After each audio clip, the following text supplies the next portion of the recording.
Cerita ini terjadi pada tahun 2020 di Texas. Sekelompok manusia kadal dalam jumlah besar menyerbu bumi. Mereka mengendalikan mental manusia dan memperbudak tubuh manusia, menggunakan cambuk untuk memukul tahanan manusia.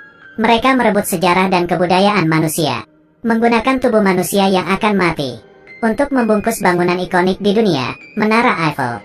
Aksi ini digunakan untuk memperingatkan manusia. Manusia kadal tidak berhenti menghancurkan gedung-gedung tinggi di bumi, membantai manusia. Mereka menggunakan orang hidup, membangun sarang inkubasi yang besar. Manusia menjadi alat perkembangbiakan manusia kadal. Setiap manusia yang melarikan diri mengatakan bahwa sarang mereka lebih mengerikan dari neraka.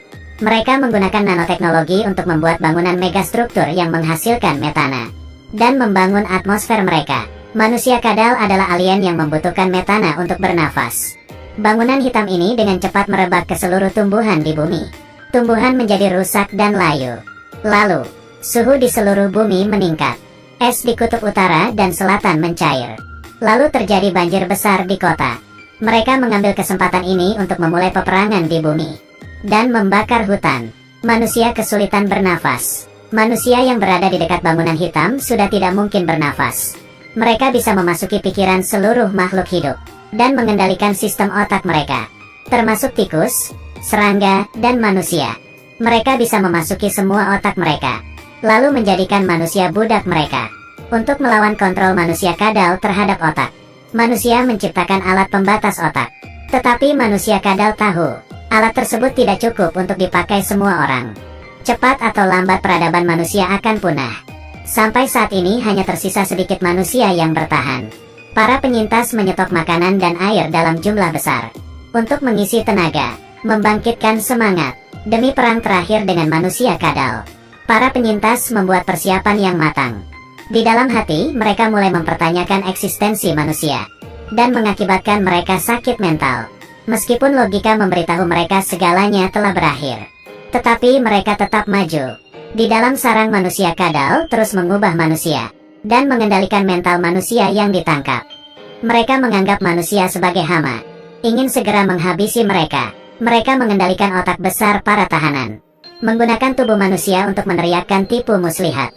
Jangan takut, ikuti saya. Mereka membangun rumah yang hangat untuk kita. Tujuannya adalah untuk memancing para penyintas keluar, lalu melakukan serangan. Tubuh para penyintas telah diikatkan bom. Mereka berencana melakukan serangan bunuh diri. Mereka berencana melakukan serangan bunuh diri. Mereka berencana melakukan serangan bunuh diri. Tetapi diketahui oleh manusia kadal dan ditembak mati.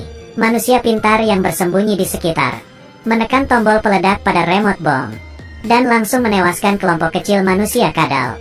Mereka mengangkat lengan manusia kadal dan merayakan kemenangan kecil ini. Ini adalah permulaan bagi manusia, dan ini adalah penyokong bagi manusia untuk maju terus. Kalau para penyintas tertangkap, mereka akan bunuh diri, karena mereka tidak ingin jatuh ke dalam neraka manusia kadal dan menerima siksaan yang tidak ada habisnya. Manusia kadal membangun dunia baru, mengubah semua orang. Manusia tidak lagi terikat oleh hukum. Mereka hanya mengikuti teori sintasan yang terbugar, sebuah seleksi alam bagi individu yang tidak mampu beradaptasi. Kalau di dunia lama, Nos pasti akan masuk penjara karena dia adalah maniak bom. Di dunia baru, dia bukan hanya seorang penyintas, tapi juga bisa hidup dengan sangat baik. Dia memiliki keahlian mengubah barang rongsokan menjadi berguna. Barang rongsokan diperbaruinya menjadi barang yang diinginkan. Misalnya alat pembatas otak, bom, senjata do. Nos mendadak kaya. Ketua wanita dalam anggota dewan. Telah lama diam-diam melakukan transaksi senjata spesial. Tapi dia tidak bersedia menjual bom besar, karena dia sangat berterima kasih kepada manusia kadal. Manusia kadal membuatnya terbebas dari hukuman penjara. Dan dia juga tidak percaya sekumpulan orang ini mampu mengusir manusia kadal. Ketua wanita menemukan Amir di distrik ke-7. Awalnya manusia kadal mengira Amir telah mati, menjadikannya bahan limbah untuk eksperimen, dan mengubahnya menjadi manusia molekul. Karena itu Amir memiliki kemampuan mengetahui masa akan datang dan memperoleh hidup baru melalui kemampuan Super Amir. Mereka memulai peperangan terakhir dengan manusia kadal, karena bisa terlebih dahulu mengetahui pergerakan manusia kadal. Manusia pun bebas dari rintangan, menang dalam setiap peperangan. Dalam peperangan di dalam kota, Manusia memperoleh kemenangan yang besar. Tetapi manusia tidak boleh menganggap remeh. Karena manusia tidak boleh melakukan kontak mata dengan manusia kadal. Sekali melakukan kontak maka akan dikendalikan oleh manusia kadal. Kemenangan sudah di depan mata. Tapi manusia kadal memasuki otak tentara. Dan akhirnya menembak anggota sendiri. Ketua wanita langsung membuat keputusan. Menghabisi tentara yang telah dikendalikan. Sesaat keadaan menjadi kritis. Perlawanan yang dilakukan manusia. Bagi manusia kadal. Bukanlah apa-apa. Bukanlah apa-apa. Sampai suatu hari, ada makhluk lain yang datang.